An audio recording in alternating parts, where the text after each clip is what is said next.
music by DJ Prince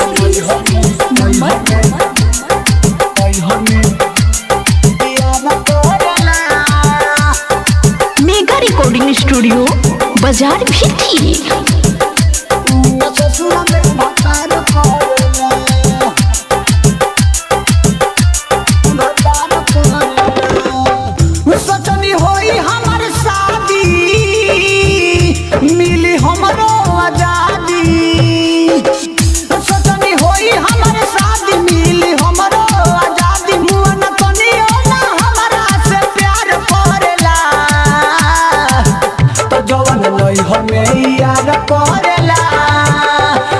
ससुर में भतार करेला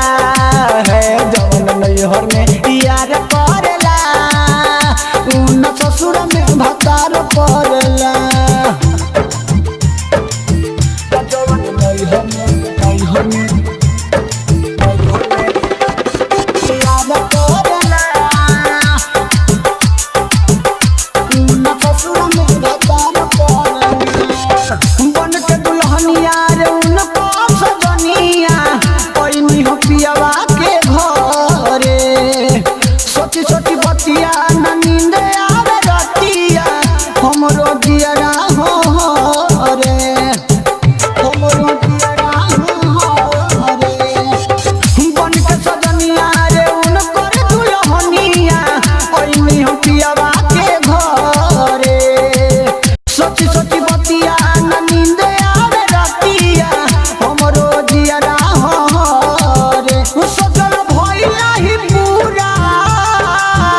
सब रह गइली अधूरा सोचल भइला ही पूरा सब रह गइली अधूरा पियावा हमरो ना तनी पर ध्यान धरेला तो जवन नैहर में यार करेला उन ससुर में भतार करेला है जवन नैहर में यार करेला उन ससुर में भतार करेला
मेरी यार